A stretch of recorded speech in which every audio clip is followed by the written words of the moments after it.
আল্লাহ বলে, বান্দা দুনিয়া তোমারে ডুবাইয়া দিল, আখেরাত তোমার ভুলাইয়া দিল। মনে রেখো, এভাবেই একদিন তুমি কবরস্থানে পৌঁছে যাবা। খেয়াল করলেও মরে যাইবা, খেয়াল না করলেও মরে যাবা। গুরুত্ব দিলেও মরে যাবা, গুরুত্ব না দিলেও মরে যাবা। হাসলেও মরে যাবা, কাঁদলেও মরে যাবা। অট্টালিকার প্রাসাদ থেকেও কবরে যাইবা, জীর্ণ কুঠির কুড়ে ঘর থেকেও কবরে যাইবা।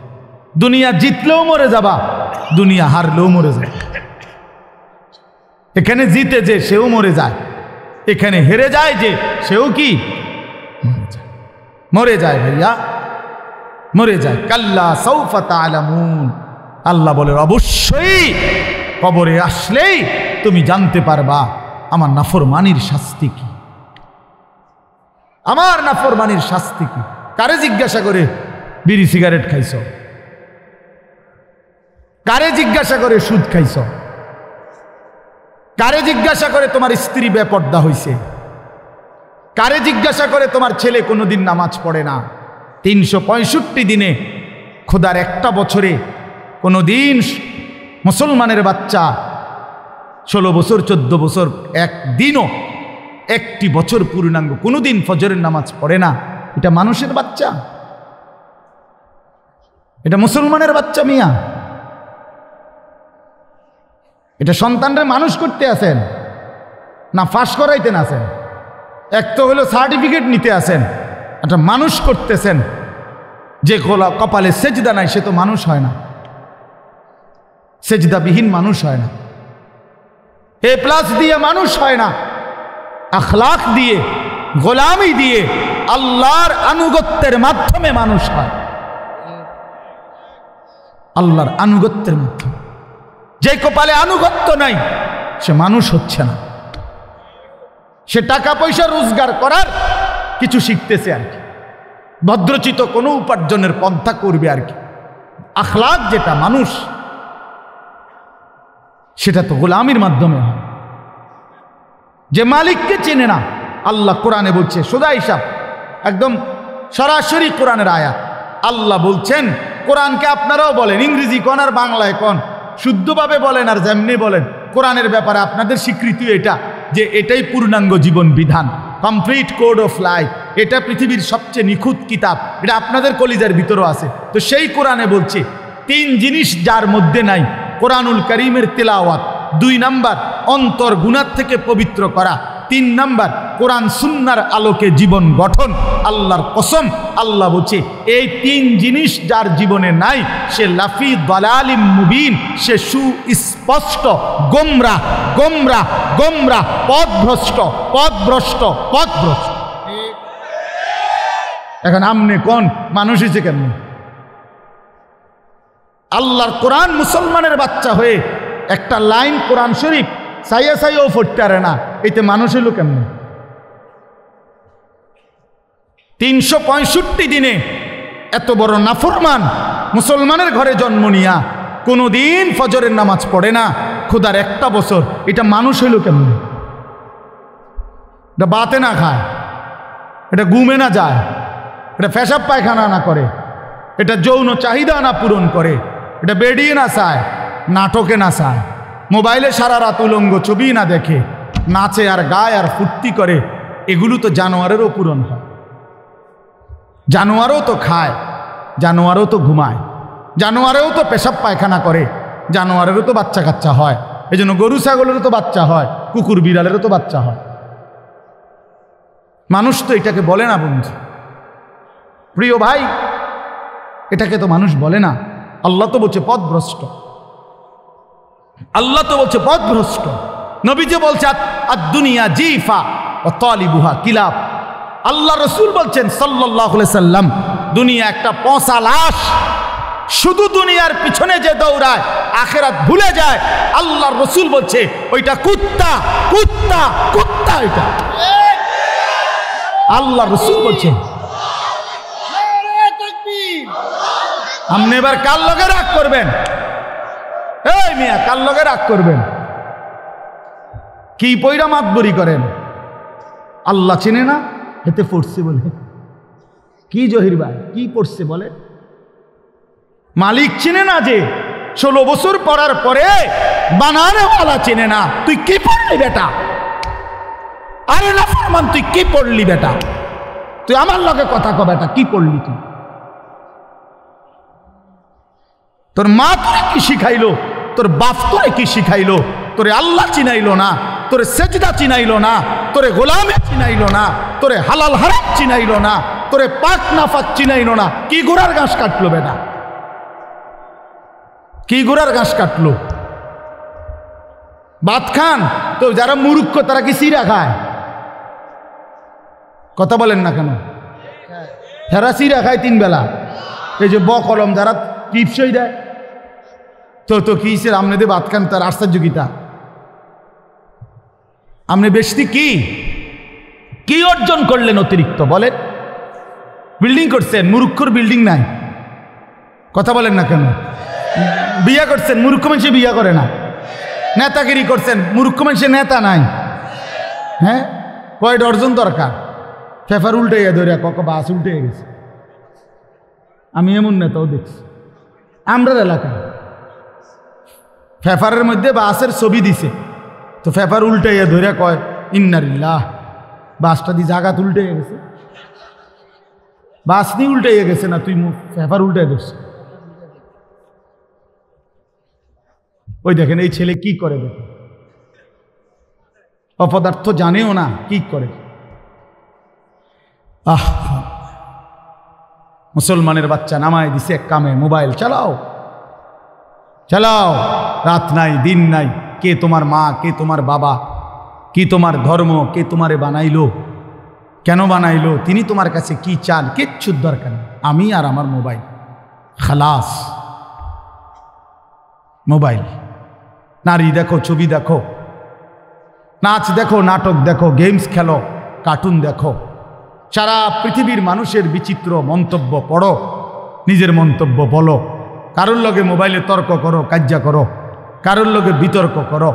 যেখানে যা পাও, মানুষ, গরু, ছাগল, বেড়া, বেড়ি, জোয়ান, বুড়া, গরু, ছাগল, কুকুর, বিড়াল, সাপ, বিচ্ছু, হুজুর, পাবলিক, জোয়ান, যেটা পাও ছবি উঠাও আর ফেসবুকে দাও। তোমার আব্বা ফেসবুক, ইউটিউব তোমার আব্বা, তোমার আব্বারে জানাও শুধু। যেখানে যা পাইবা তোমার বাপের কাছে পাঠাও।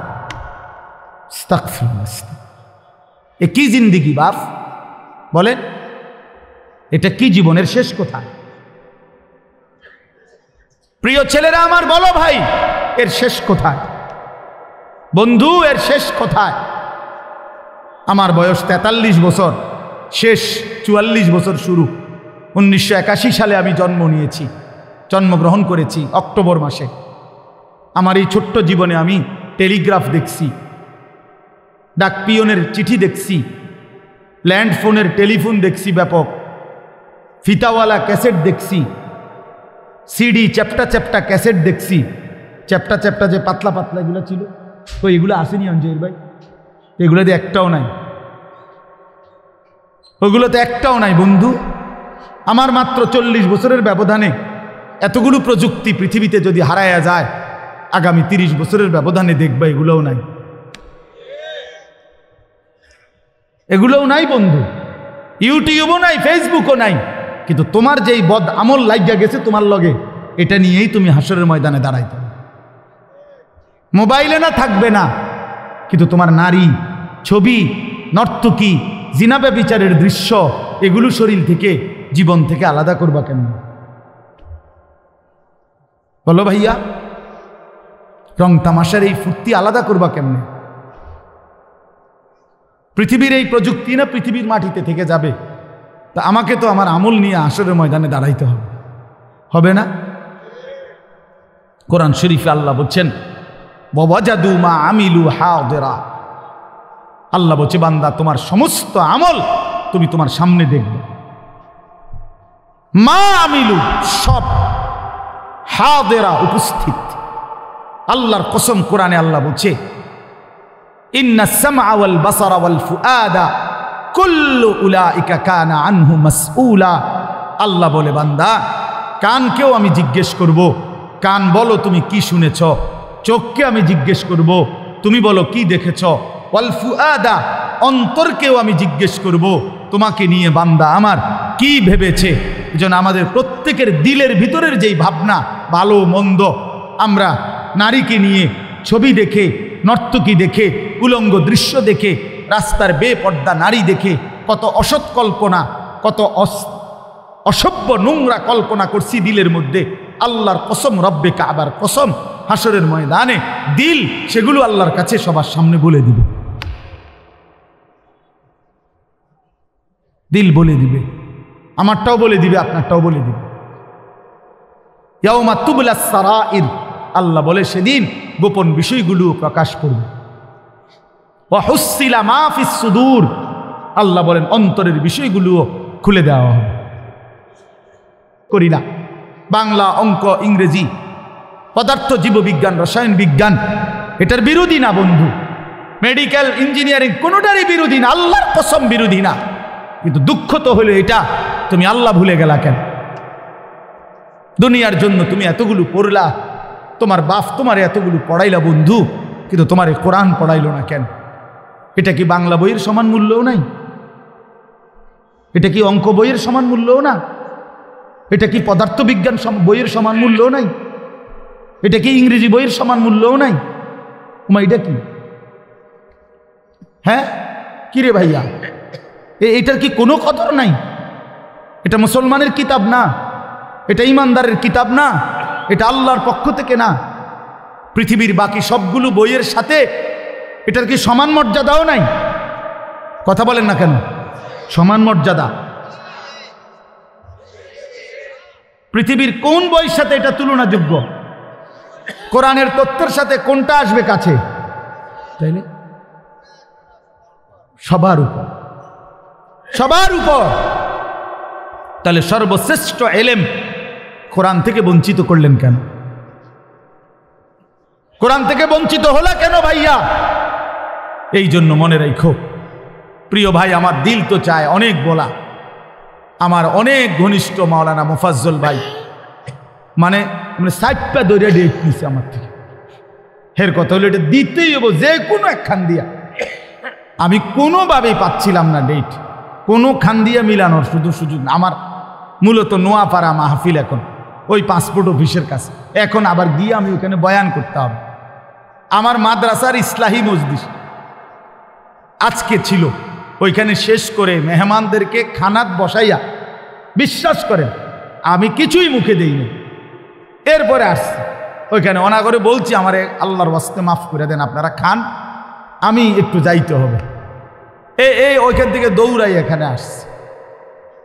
কিন্তু আমার একটা বরকত ভাল লাগছে একটা জিনিস, সেটা হলো প্রথম বার্ষিক মাহফিল। এটা তার মানে ইনশাআল্লাহ এই প্রথমবারের আয়োজনের সাথে যার অংশগ্রহণ থাকে, এরপরে যতদিন এটা চলবে, এই প্রথমবারের আয়োজক, পরিচালক, ঘোষক, উপস্থাপক, বক্তা, শ্রোতা, সহযোগিতাকারী, বিশ্বাস করেন সবাই এরপরে যতদিন চলবে নেকি চলতেই থাকবে, চলতেই থাকবে, চলতেই থাকবে। এই জন্য আমরা গেই না, আমরা লাভবান।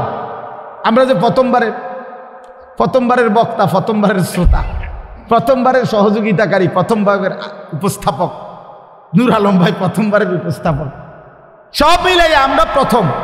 মান দাআ ইলা হুদান, আল্লাহ নবী সাল্লাল্লাহু আলাইহি সাল্লাম বলেন, যে হেদায়েতের দিকে কাউকে ডাকে, কল্যাণের দিকে ডাকে, কানা লাহু মিনাল আজরি মিসলু উজুরি মান তাবিআহু, পরবর্তীতে যত মানুষ তাকে অনুসরণ করে, আল্লাহর কসম নবী বলে প্রত্যেকের সমপরিমাণ নেকি আহ্বানকারীকে, এই উদ্বোধনকারীকে, আহ্বানকারীকে আল্লাহ তাআলা দিয়ে দিবেন। এই জন্য আজকে আমরা ডাকলাম, আমরা বললাম, শুরু করে দিলাম। এরপরে যত মানুষ আসবে, শুনবে, বলবে, ইনশাআল্লাহ আমাদের আমলনামায় নেকি আসতে থাকে। এই জন্য প্রথম বার্ষিক এই তাফসীরুল কোরআন মাহফিলে আমি আপনাদের কাছে শুধু এতটুকু অনুরোধ করি, আমি মেহেরবানি করে প্রিয় ভাই, আরেক দিন যদি আল্লাহ তৌফিক দেয়, হায়াতে বাঁচি, লম্বা সময়ের কোনো ডেট ইনশাআল্লাহ এক সময় দেব, আল্লাহ যদি তৌফিক দেয়। কিন্তু আমি আপনাদের কাছে অনুরোধ করছি, দয়া করে আজকে প্রথম কথা আমার এটা, অনেক নওজোয়ান ভাই, প্রিয় ভাই, সমস্ত কিশোর তরুণ নওজোয়ানের কাছে আমার অনুরোধ, দোস্ত একটা জিনিস মনে রাখবেন, কোরআন শরীফের একটা আয়াত আছে, অতিলকাল আইয়ামু নুদাবিলুহা বাইনান নাস। এটা খুব মনে রাখেন, কথাটা বুঝেন। আল্লাহ তাআলা বলছে পৃথিবীতে আমি আল্লাহ মানুষের অবস্থার পরিবর্তন করি।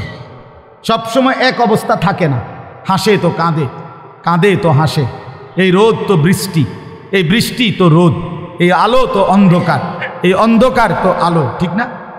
অবস্থার কি হয়? পরিবর্তন, মানুষের হালাত পরিবর্তন হয়। তো পৃথিবীতে সেই উসমানী খেলাফত, মুসলমানদের শেষ খেলাফতের নাম হলো উসমানী খেলাফত। অর্থাৎ এই যে তুরস্কে মুসলিম যে খেলাফত ছিল, তুর্কি খেলাফত যেটারে কয়, আরো সহজ হলে অটোমান খেলাফত কয় যেটারে ইউরোপিয়ানদের ভাষায়। এই মুসলিম শেষ খেলাফত পতনের আজকে প্রায় 100 বছরের বেশি হয়ে গেছে। 1910 থেকে 20-এর শেষ ভিতরে আপনার মুসলিম খেলাফত নিশ্চিহ্ন হয়ে গেছিল। 1920-এ চূড়ান্ত, তো 2020 যাইয়া 2025 শুরু হয়েছে। মানে গত 100 বছর যাবৎ মুসলমানদের হাতে খেলাফত শূন্য। মুসলমানের বাদশাহী, জমিনের রাজত্ব মুসলমানদের হাত থেকে ছুটে গেছে, অনেক দিন হয়ে গেছে, 100 বছরের বেশি হয়ে গেছে। আর এইবার এই জন্য সমস্ত পৃথিবীর চিন্তাবিদ, গবেষক, আলেমদের কথা হলো, যেহেতু লম্বা একটা শতাব্দী পার হয়ে গেছে, মুসলিম নির্যাতিত, মজলুম হয়েছে, ইনশাআল্লাহ নতুন শতাব্দী, এবারের শতাব্দী ইনশাআল্লাহ এইবার ভোট দিলে এবার মালিকের ফয়সালা হবে। এটাই ইমানের বিজয় হবে, ইসলামের বিজয় হবে, কোরআনের বিজয় হবে ইনশাআল্লাহ। দেখো নওজোয়ান, সারা পৃথিবীতে কালেমার পতাকা উড়বে, সারা পৃথিবীতে, সারা পৃথিবীতে কালেমার পতাকা উড়বে, সারা পৃথিবীতে মজলুমের বিজয় হচ্ছে, জালেমের পরাজয় হচ্ছে। হ্যাঁ, সোজা হিসাব, সোজা হিসাব। সারা পৃথিবীতে জালেম ধীরে ধীরে পলাইতে আছে। 5 আগস্টের জালেমও পলাইছে, 8 আগস্টে 8 ডিসেম্বর সিরিয়ার বাশার আল আসাদ নামে আরেক জালেম পলাইছে। এই জন্য 2 জালেম যেহেতু পলাইছে, বুঝায় যায় সামনে আরো জালেম পলাবে ইনশাআল্লাহ। মজলুমের বিজয় হবে ইনশাআল্লাহ, ইমানের বিজয় হবে। এই জন্য তখন ফটকাবাজ যারা, তারা টিকবে না, এইটা বুঝাইতেছে। ফটকাবাজি, এ বইয়া বইয়া বেডি সাউন্ড আর মোবাইল সাউন্ড আর এই তাফালিং করা, তোমার এই দিয়া বুট মুড়িও বেচতো না কেউ। আমি বললাম এই আকামলা ছেলে যেগুলো নামাজ নাই, হালাল হারাম নাই, পাক নাফাকের কোনো ধার ধারে না, আপনার সারা দিন রাত এই নারী, ছবি, মোবাইল আর এই তাফালিং, এদেরকে দিয়া আগামী দিনে বুটও বেচতো না, বুটও কোনো কাজে লাগবে না, মনে রাখো। এই জন্য তুমি নিজেকে বানাও, তুমি নিজেকে গড়ো বন্ধু। আল্লাহ তোমারে মুসলমানের ঘরে জন্ম দিছে, বাপ মুসলমান, মা মুসলমান, বংশ মুসলমান, পরিচয় মুসলমান। এত বড় দৌলত খুদার কসম, আল্লাহ যাকে দিছে সে যদি সারাটা জিন্দিগিও সেজদায় পড়ে থাকে, তারপরেও এই শুকর আদায় হবে না, এই শুকর আদায় হবে না, এই শুকর আদায় হবে না। হ্যাঁ, আল্লাহ যাকে মুসলিম বানাইছেন, আল্লাহ যাকে মুসলমান বানাইছেন, 1 মা 2 বছর আমাদেরকে দুধ পান করাইছে বন্ধু, নারী দেখার জন্য আর ছবি দেখার জন্য। 1 মা আমাদেরকে পবিত্র দুধ পান করাইছেন, ইমানদার মা, এই জন্য না যে আমরা আল্লাহর নাফরমানি করবো। এই জন্য মহান আল্লাহ আমাদেরকে সৃষ্টি করেছেন, মুসলমানের পরিচয় দিয়েছেন, আমরা আল্লাহর নাফরমানি করবো। এই জন্য আমরা কিতাবে পড়ছি, হাদিসে আছে, 17 বছরের সাহাবী হাবিব ইবনে জায়েদ ওনার নাম ছিল। ওনারে নবীজির ইন্তেকালের কয়েকদিন আগে একজন লোক নিজেকে মিথ্যা নবী দাবি করছিল, মুসাইলামাতুল কাজ্জাব। সে কিন্তু নবীজি থাকতেই নবী দাবি করছে, লাস্ট টাইম, একদম নবুয়তের শেষ দিকে। তো এই লোকটার বাহিনীরা, এই দুষ্ট লোকের বাহিনীরা বাহরাইন থেকে ব্যবসা করে নবীজির এই নওজোয়ান সাহাবী আসতেছিলেন। এরা মুসাইলামাতুল কাজ্জাবের বাহিনী ওনারে ধরে ফেলছে, আইনা এই ভণ্ড মিথ্যুক নবী দাবিদার মুসাইলামার কাছে আনছে। আনার পরে মুসাইলামা বলছে, তুই আমাকে সাক্ষী দে আমি আল্লাহর রাসূল। তিনি বললেন, লা আনতা কাযযাব, না না তুই মিথ্যাবাদী, বল মুহাম্মাদুন রাসূলুল্লাহ, বরং মদিনার যিনি মুহাম্মদ তিনি আল্লাহর রাসূল। তো এরপরে কিতাবে আছে, আমি সংক্ষেপে বলতেছি, এই মুসাইলামাতুল কাজ্জাব ওনার ডান হাত কেটে ফেলে দিছে, যে বলছে এবার বল, বলছে লা আনতা কাজ্জাব। বাম হাত কেটে ফেলে দিছে, বলছে এবার বল, বলছে লা আনতা কাজ্জাব, তুই মিথ্যাবাদী। একটা একটা অঙ্গ কাইটা এরপরে উনাকে শহীদ করে বুটি বুটি, মানে গোশত যেভাবে পিস করে এইভাবে পিস পিস টুকরা টুকরা করে ফেলছে, কইরা ফেলে দিছে, চূর্ণ করে ফেলছে, শহীদ হয়ে গেছে। আমরা নিজে উর্দু কিতাবে পড়ছি, মদিনায় ওনার মার কাছে এই খবরটা আসছে। ওনার মায়ের নাম ছিল উম্মে আম্মারা, উম্মে আম্মারা, উনিও সাহাবি, মহিলা সাহাবি। ওই বেচারার ওই সাহাবির মা, এই মার কাছে আইসা উম্মে আম্মারার কাছে এই সংবাদ আইসা পড়ছে, মা তোর ছেলেকে মিথ্যা নবী দাবিদার মুসাইলামা কাইটা টুকরা টুকরা করে বুটি বুটি বানায় ফেলছে, পিস পিস করে ফেলছে, কিন্তু তোর সন্তান শেষ মুহূর্ত পর্যন্ত এক ফোঁটা রূহ থাকতে আল্লাহ রসুলের বিরুদ্ধে বলে নাই, বরং রসুলকেই নবী মানছে এবং ওরে মিথ্যাবাদী বলে গেছে। প্রিয় ভাই আমার, নওজোয়ান, আল্লাহর কসম, আমরা কিতাবে পড়ছি ওই মা চিৎকার দিয়া তখন শুধু একটা কথা বলছে, লিহাদাল ইয়াউম আরদাতুহু, মদিনাবাসী আল্লাহর কসম, এমন একটা দিনের জন্য আমি আমার সন্তানকে বুকের দুধ খাওয়াইছিলাম। আমার সন্তান আমার দুধের হক আদায় করছে। আমি 2 বছর আমার পবিত্র দুধ খাওয়াইছিলাম। স্বপ্ন ছিল আল্লাহর জন্য জান দিবে, রসুলের জন্য জান দিবে সন্তান আমার, আমার সন্তান এটাই করছে। আমার দুধের হক লিহাদাল ইয়াউম, এই দিনের জন্যই আরদাতুহু, আমি তাকে কি খাওয়াইছি? দুধ খাওয়াইছি। এজন্য তোমার মা তোমারে নারী দেখবার জন্য দুধ খাওয়ায় নাই, তোমার মা তোমারে উলঙ্গ ছবি দেখার জন্য দুধ খাওয়ায় নাই, তোমার মা তোমারে রাস্তার নর্তকীর দিকে তাকায় থাকার জন্য দুধ খাওয়ায় নাই। প্রিয় ভাই আমার, তুমি মুসলমান, তুমি হেরে গেলা কেন? তুমি কাফেরের কাছে হেরে গেলা কেন? কাফেরের চুলের ফ্যাশন তোমার পছন্দ হইল, তুমি তো হেরে গেলা। তুমি তো বেঈমানের কাছে হেরে গেলা, পরাজিত, তুমি ব্যর্থ। জীবন চলার ডিজাইন নিলা ইয়াহুদি থেকে, খ্রিস্টান থেকে, তুমি তো হেরে গেলা, হেরে গেলা বাপ, হেরে গেলা। আপনারা হেরে গেলেন। আপনারা যারা স্ত্রী সন্তানের জন্য নাটক, সিনেমা, টেলিভিশন, নাচ গান আর বেপর্দা স্ত্রী, বেপর্দা মেয়ে, এটাকে যারা মেনে নিলেন, গ্রহণ করে নিলেন নিজ ফ্যামিলি এবং পরিবারের জন্য, রাগ হইলে আমি আর কোনোদিন বললাম না, একদিনই সুযোগ পাইছি, আজকেই কয়ে গেলাম, আপনি দাইয়ুস, দাইয়ুস, দাইয়ুস। নবী বলছে যে তার স্ত্রী কন্যার জন্য, পরিবারের সদস্যের জন্য অশ্লীলতা, বেহায়াপনা, বেপরদিগি, হারাম পছন্দ করে, মেনে নেয়, স্বীকৃতি দেয়, গ্রহণ করে দেয়, তাকে দাইয়ুস বলে, দাইয়ুস বলে, দাইয়ুস বলে। রসুল বলছে তার জন্য জান্নাত হারাম, হারাম, হারাম, হারাম। কি মনে করছেন বেহেশত? 2 কাতার টাইলস দিছে, হ্যাঁ ওটা বেহেশত? হ্যাঁ, বেহেশতের বুঝাইয়া গেছে আল্লাহ। মসজিদে 2 কাতার টাইলস দিছে, 4টা সিলিং ফ্যান দিছে, ওটা বেহেশত। 3 4 12,000। বেহেশতের দাম হইল 12,000। কিতা বেহেশত? কিতা আসলে 2টা রুম আর একটা বারিন্দা, এটাই তো বেহেশত, ঠিক না? মাত্র তো 12,000 টাকা দিয়ে এত বেশি কিতা পাইবেন। অনেক মানুষ এটা মনে করে। 20,000 টাকা দান করছে, ইমাম সাহেবরে দেখা হইলে 20-50 টাকা, 200 টাকা, 100 টাকা হাদিয়া দেয়, গোস্ত দিয়া 2 ভাত খাওয়াইছে। হুজুর বেহেশতের বুঝেছে, আর হুজুরে এটা দেখে নিব, হুজুরেই দেখে নিবে। বেহেশত হুজুরের বাপের সম্পত্তি, কথা বলেন না কেন? বা বেহেশত ইমাম সাহেবের বাপের সম্পত্তি নিয়া ইমাম সাহেবকেও তো হিসাব দিতে হবে, দিতে হবে কি না বলেন না? আমাকে বিচারের কাঠগড়ায় দাঁড়াইতে হবে না? আমার হিসাব হবে না? তাইলে আমারই দি বেল নেই, আমনের বেহেশতলে আমি কিতাম। এই জন্য বাপ, আল্লাহ তাআলা একটা সুবর্ণ সুযোগ, শেষ কথা হইল, আমাদের সামনে আনতেছেন, একটা সুবর্ণ সুযোগ আনতেছেন।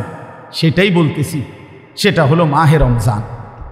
এক মুমিন যদি সিদ্ধান্ত নেয়, এক মুসলমান যদি সিদ্ধান্ত নেয়, আমি আমাকে বদলাবো, আমি আমার আখিরাতের জন্য নিজেকে গড়ব, আমার আল্লাহর হুকুমের অধীনে করব, আমার রসুলের জীবনের মতো চালাবো নিজেকে।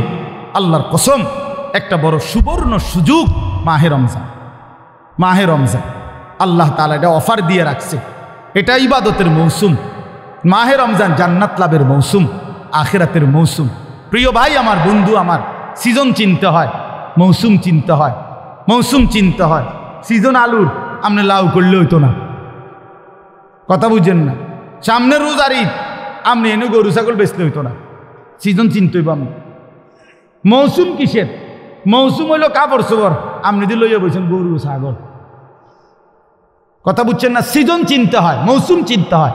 পাকা ব্যবসায়ী সিজন ধরে যে এইটা আমগো সিজন, ব্যবসার সিজন, এটা আমগো মৌসুম। অভিজ্ঞ ব্যবসায়ী এটা বুঝে যে কখন কোনটার সিজন। অভিজ্ঞ কৃষক মৌসুম চিনে যে কোন মৌসুমে কোন তরকারি কি করতে হয়, করতে হয়, কথা বুঝছেন না। তো ইমানদারের মৌসুম, সিজন আখিরাতের জন্য, পরকালের জন্য মাহে রমজান। মাহে রমজান, এই জন্যই শেষ কথা এটাই। আল্লাহ তাআলা বলেন, ইয়া আইয়ুহাল্লাযীনা আমানু, হে ঈমানদারগণ, কুতিবা আলাইকুমুস সিয়াম, তোমাদের উপরে রোজা ফরজ করা হলো, কামা কুতিবা আলাল্লাযীনা মিন ক্বাবলিকুম, তোমাদের পূর্ববর্তীদের উপরে যেমন ফরজ করা হয়েছিল। অনেক ব্যাখ্যা আছে, আপনারা ইমাম সাহেব থেকে দেখবেন, শুনবেন। আমি শুধু উৎসাহের জন্য বলছি, ধারাবাহিক বিস্তারিত তাফসির করার মতো সময় আমার নাই। এই জন্য আল্লাহ বলেন, তোমাদের উপরে রোজা ফরজ করা হলো, তোমাদের পূর্ববর্তীদের উপরে রোজা ফরজ করা হয়েছিল। ইমানদার, কেন ফরজ করলাম, কেন রমজান দিলাম? আল্লাহ বলেন, তোমারে আমি জান্নাত দিতে চাই। ইমানদার, তোমার জন্য আমি জান্নাত বানিয়েছি। আর জান্নাতের জন্য ইমানদারের কাছে আরেকটা জিনিস লাগবে, সেটার নাম হলো তাকওয়া। যার কাছে ঈমান আছে, তাকওয়া আছে, খোদার কসম তার ঠিকানা জান্নাত। তো আল্লাহ বলেন, ঈমান তো তোমারে আমিই দিলাম, এবার তোমারে রমজানটারে তুমি কদর কইরা, এরপরে তুমি লাআল্লাকুম তাত্তাকুন, তোমারে আমি মুত্তাকি বানায় দিব। তো ঈমান আর মুত্তাকি, তাকওয়া যখন অর্জিত হবে, তো ঈদের চাঁদ উঠতে উঠতেই তোমারে জান্নাতের ফ্লাইটে উড়াই দেব, ফ্লাইট উড়িয়ে দেব। পাসপোর্ট হয়ে যাবে রমজানের চাঁদ উঠলেই, আর ঈদের চাঁদ উঠলেই ভিসা লাগে যাবে, কথা বুঝছেন না। ঈদের চাঁদ উঠলেই কি লাগা যাবে, ভিসা লাগা যাবে। তো পাসপোর্ট আর ভিসার রেডি, তোমার জান্নাতের ফ্লাইট চালু। এই জন্য আল্লাহ বলছেন, আমি তোমাকে মুত্তাকি বানাবো, তাকওয়া দান করব। এই জন্য প্রিয় ভাই আমার, বাপ আমার, বন্ধু আমার, নওজোয়ান সাথী, আমাদের অনেক শ্রদ্ধেয় আমার উস্তাদ, অসংখ্য অগণিত আলেমের উস্তাদ, বাংলাদেশের একজন বুজুর্গ আলেম, প্রখ্যাত একজন মুফতি, আল্লামা মুফতি মনিরুল হক কাসেমি হযরত দামাত বারাকাতুহুম এখন বয়ান করবেন ইনশাআল্লাহ। নওজোয়ান ভাই আর একটু সময়, হযরত লম্বা বয়ান করবে না, অল্প সময় বয়ান করবেন ইনশাআল্লাহ। এরপরে দোয়া করবেন। আমার অনুরোধ রইল প্রত্যেকের কাছে, উঠাউঠি না করে সবাই মেহেরবানি করে আন্তরিকতার সাথে হযরতের বয়ান শুনবার জন্য আমরা একটু বসি, হযরতের সাথে দোয়া করে আমরা যাওয়ার চেষ্টা করব ইনশাআল্লাহ। আল্লাহ তাআলা আমাদেরকে তৌফিক দান করেন, কবুল করে নেন। আর শেষ কথা আবারও বলছি, যুবক, আমি অনুরোধ করি, প্রিয় নওজোয়ান, এবারের রমজান হোক তোমার জীবন পরিবর্তনের সূচনা, তোমার আখিরাতের সূচনা, তোমার পরকালের জিন্দেগি সাজাবার সূচনা। আল্লাহ আমাদের প্রত্যেককে তৌফিক দেন। প্রিয় ভাই আমার, একটা ছোট্ট অনুরোধ, একটু কষ্ট হলেও নওজোয়ান ভাই তোমরা একটু জমে বসো, ফাঁকা জায়গাটা পূরণ করে সুন্দর করে বসো ভাই, বসার সওয়াব পাইবা। নওজোয়ান তোমরা যারা আছো, দয়া করে মহব্বত করে আল্লাহর জন্য একটু আগাও, নিজের আখিরাতের জন্য, নিজের ভালোর জন্য। ডানে বামে দেখা যেটুকু ফাঁকা জায়গা, কম দেখা যাক মানুষ, এতে কোনো সমস্যা নাই ভাইয়া। বেশি কিংবা কম এটা কোনো বিষয় না, এটা মূল কোনো আলোচ্য বিষয়ই। মূল বিষয় হলো আল্লাহ তাআলার কাছে গ্রহণযোগ্য হওয়া, আল্লাহ তাআলা কবুল করা, এটা হলো মূল বিষয়। এই জন্য দয়া করে আমি আবারও বললাম, ফাঁকা জায়গা পূরণ করে বসলে সাংঘাতিক নেকি, সাংঘাতিক। একেবারে বুখারী শরীফের হাদিসের মধ্যে আছে, আল্লাহর নবী সাল্লাল্লাহু আলাইহি সাল্লাম বলেন, যে ব্যক্তি দ্বীনি মজলিসে মান রাআ ফুরজাতান ফাজালাসা ফিহা ফাকাদ আওয়া ইলাল্লাহ। যে ব্যক্তি কোনো দ্বীনি মজলিসে ফাঁকা জায়গা দেখল অতঃপর নিজে পূরণ করে বসলো, সে আল্লাহ তাআলার ঠিকানায় পৌঁছে গেল, আল্লাহর আশ্রয়ে চলে গেল। দেখেন, এরপরেও যে মানুষগুলো নড়লেন না, আপনারা আল্লাহ রসুলের কথার পরেও যার শরীর নড়ল না, কার সাথে গাদ্দারি করলেন দেখেন। এরপরে আর কার কথা বললে আপনি নড়বেন, এরপরে আর কেমনে বললে, কার নাম বললে দিল নড়ত বলেন? না, নড়তে হবে। আপনি নড়বেন না কেন? ওই যে ওই ভাই বসে রয়েছে দেখেন, ওই যে কালো গেঞ্জি ভাই তাকাই রয়েছে। ভাইয়ের কথা হলো মানুষের লড়ুক, আমি লড়তাম না। এই যে ভাই 6 লেখা ভাই, আপনি তো একটু নড়তে পারতেন। আমার কোনো সেন্সও নাই, আমার শরীরে কোনো অনুভূতিও নেই। সাবধান, মনে রাখেন, এটা সাংঘাতিক বিষয়। আল্লাহ রসুলের কথা বলার পর মুমিনের উচিত সাথে সাথে সাড়া দেওয়া, ইমানদারের উচিত। এখানে অহংকারের কিছু নাই, দুর্বলতারও লজ্জারও কিছু নেই, কোনো কিছু নেই।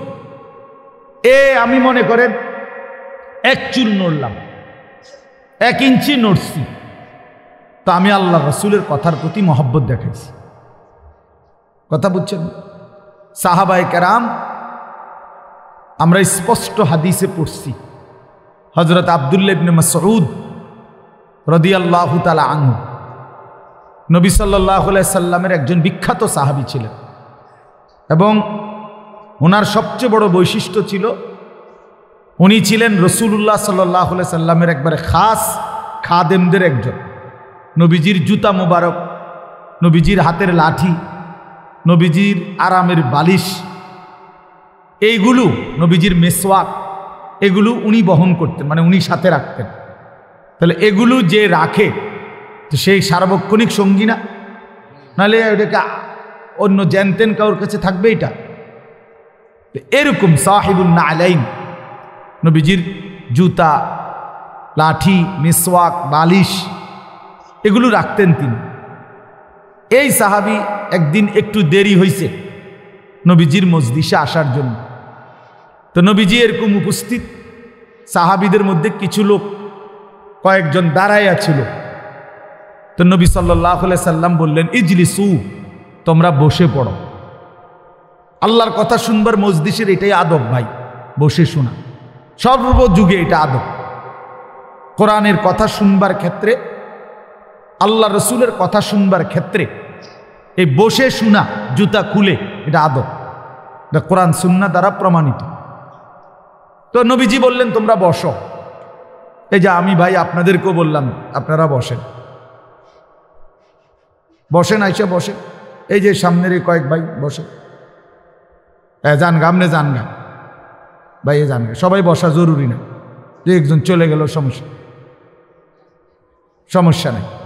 এখন আবার শরমে উনি গেছেন, এটা ফেস ফিরে গেছে, কি করুন? তো এই জন্য বলেন, আল্লাহ নবী সাল্লাল্লাহু আলাইহি সাল্লাম বললেন, লজ্জার কিছু নাই, আপনি বসেন। ইজলিসু, তোমরা বসে পড়ো। তো বলছে তো চোখের সামনে যারা, তাদেরকে, বুঝছেন না? কিন্তু ওই সাহাবী আব্দুল্লাহ ইবনে মাসউদ, নবীজির এই ঘনিষ্ঠ সাহাবী, উনি ওই দূরে থাকতে, মনে করেন রাস্তার মাথার থাকতে, উনি শুনছে এই কথাটা যে নবীজি বলছে বসে পড়ো। আল্লাহর কসম হাদিসে আছে তিনি ওইখানেই বসে গেছেন। তো মজলিস শেষ হওয়ার পর আল্লাহ নবী সাল্লাল্লাহু আলাইহি ওয়াসাল্লাম বললেন ওনাকে যে, ইবনে মাসউদ, তোমাকে যে দেখলাম না, মানে উনি তো কাছেই থাকে সবসময়, আজকে দেখলেন না? আল্লাহ নবী সাল্লাল্লাহু আলাইহি সাল্লামের এই কথার জবাবে তিনি বললেন, ইয়া রাসূলুল্লাহ সাল্লাল্লাহু আলাইহি ওয়াসাল্লাম, আমি তো আসতেছিলাম, একটু দেরি হয়ে গেছে, ওইখানে ছিলাম তখন আপনি বলছেন বসে পড়ো, এই জন্য ওইখানেই বসে গেছি, আর আগাই নেই। আল্লাহ নবী সাল্লাল্লাহু আলাইহি সাল্লাম বললেন, হায়, তোমাকে তো বলি নাই, আমার চোখের সামনে কয়েকজন দাঁড়ানো ছিল, ওদেরকে বলছিলাম বসতে, তুমি কেন সেখানে বসে গেলা? এই তখন হাদিস আছে, এই সাহাবী বলছে, আল্লাহর কসম ইয়া রাসূলুল্লাহ, আপনার জবান থেকে বসে পড়ো এই কথা উচ্চারিত হওয়ার পর এক কদম সামনে পাও বাড়ানো আমি আমার জন্য জায়েজ মনে করি না। আমার জন্য এটা অনুমতি আছে, আমি এটা মনে করি না। আমারে তো ব্যাখ্যার কি দরকার? আপনি আমারে কইছেন না, আপনার মুখ দিয়ে এটা বাইর হইছে, বসে পড়ো, আমি ওইখানেই বসে গেছি। এই ছিল আনুগত্য। এটাকেই বলে আনুগত্য, অনুসরণ।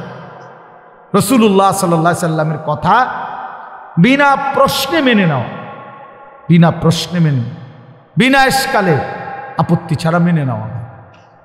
আজকে আমরা পিছায়ে আছি এই কারণে, নিজের বুদ্ধিকে নিজে চালাক মনে করি, নিজস্ব খেয়াল খুশির আলোকে আগে সিদ্ধান্ত নেয় নিজের বিবেক, এরপরে কোরআনকে টানে, হাদিসকে টানে।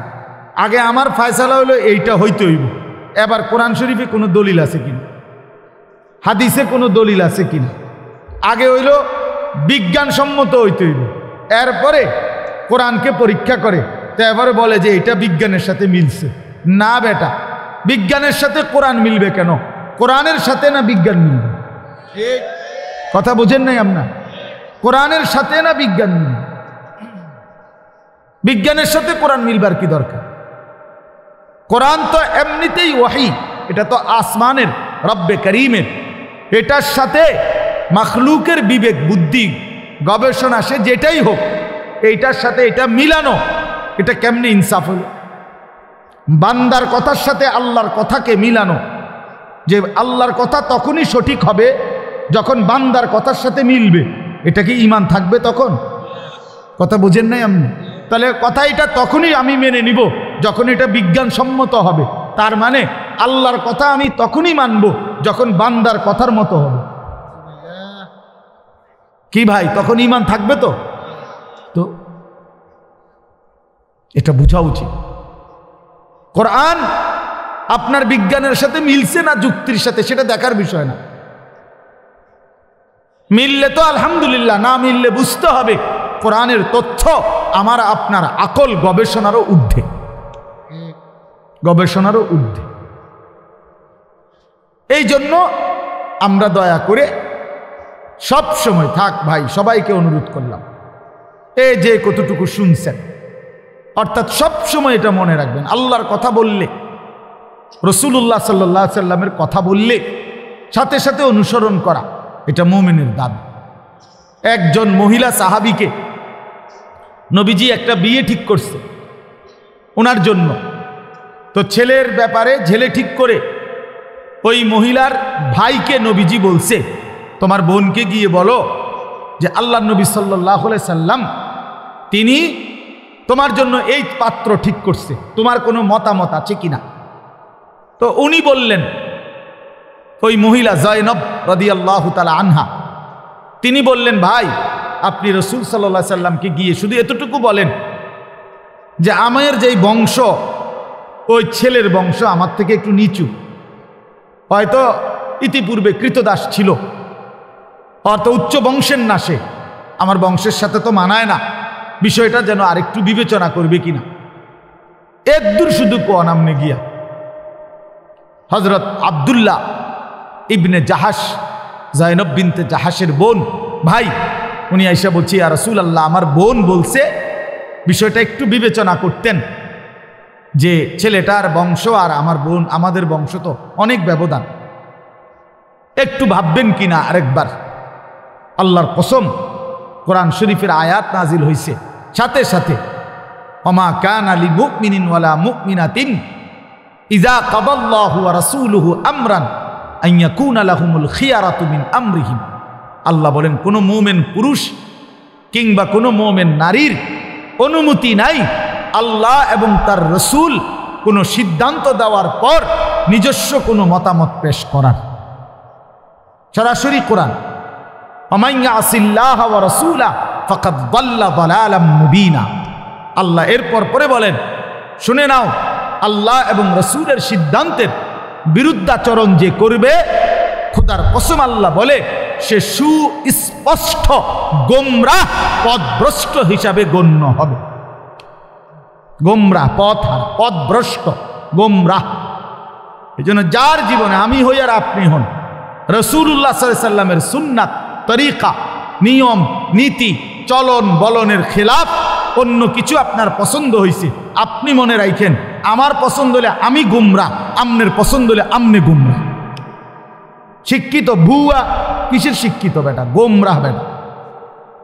ভদ্র দূর বেটা, গোমরাহ বেটা। গোমরাহ মানুষ আবার শিক্ষিত হয় কেন?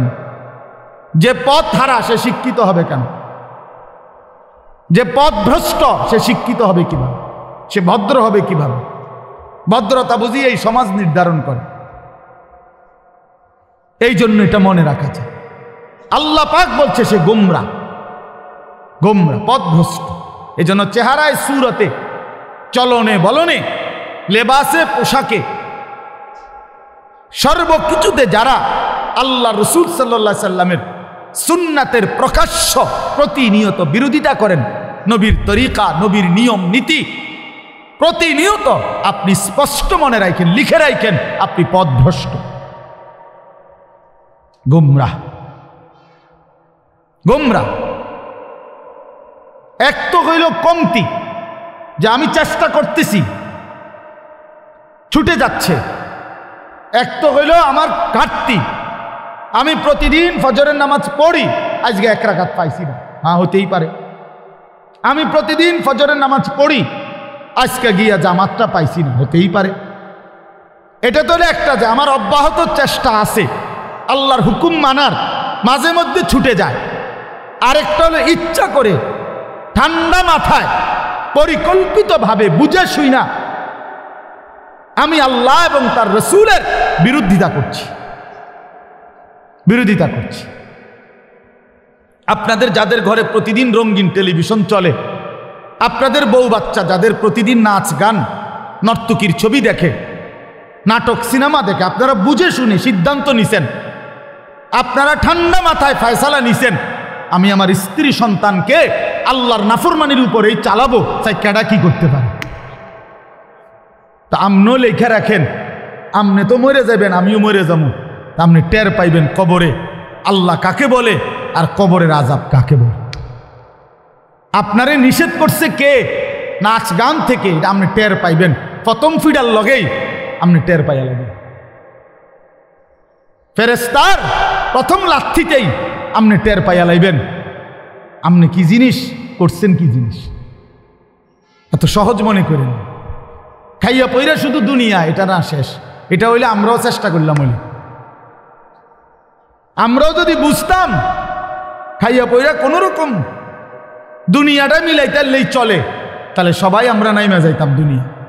না, আমরা এতটুকু ইমানদার বুঝে যেন এখানেই শেষ না, আখিরাত আছে, আখিরাত আছে। আলহাকুমুত তাকাসুর হাত্তা যুরতুমুল মাকাবির। বেলাল, তোমাদের এগুলো তো ভেজাল হয়ে যাবে। আলহামদুলিল্লাহ, আলহামদুলিল্লাহ নাহমাদুহু ওয়া নাস্তাঈনুহু ওয়া নাস্তাগফিরুহু ওয়া নু'মিনু বিহি ওয়া নাতাওয়াক্কালু আলাইহি ওয়া নাউযু বিল্লাহি মিন শুরুরি আনফুসিনা ওয়া মিন সাইয়্যাতি আ'মালিনা। من يهده الله فلا مضل له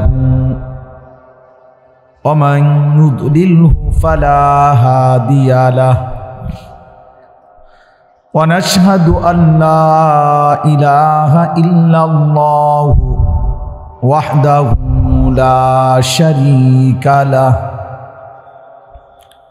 ونشهد أن سيدنا وحبيبنا ومولانا محمدا عبده ورسوله أما بعد فأعوذ بالله من الشيطان الرجيم بسم الله الرحمن الرحيم يا أيها الذين آمنوا كتب عليكم الصيام كتب عليكم الصيام كما كتب على الذين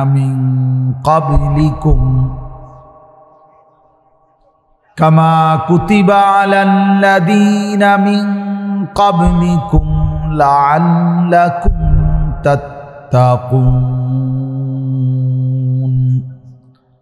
صدق الله مولانا العظيم وقال نبينا صلى الله عليه وسلم من صام رمضان إيمانا واحتسابا غفر له ما تقدم من ذنبه اللهم صل على محمد وعلى آل محمد كما صليت على إبراهيم وعلى آل إبراهيم إنك حميد مجيد اللهم بارك على محمد وعلى آل محمد كما باركت على إبراهيم وعلى آل إبراهيم إنك حميد مجيد سبحانك لا علم لنا إلا ما علمتنا إنك أنت العليم الحكيم الحمد لله আল্লাহ পাক রব্বুল ইজ্জত জুল জালাল ওয়াল ইকরামের ফজল কারাম রব্বুল আলামিনের অপরিসীম ইহসান মেহেরবানি দয়া আল্লাহ তাআলা আমাদেরকে আজ 11 জানুয়ারি 2025 রোজ শনিবার কুমিল্লা জেলা বুড়িচং উপজেলাধীন নাজিরা বাজার বাইতুর রহমান কেন্দ্রীয় জামে মসজিদের উদ্যোগে প্রথম বার্ষিক তাফসীরুল কোরআন মাহফিলে আল্লাহ তাআলাই আমাদেরকে আসবার বসবার আল্লাহর জন্যই জমা হওয়ার তৌফিক দান করেছেন। এজন্য আমরা সকলেই বলি আলহামদুলিল্লাহ।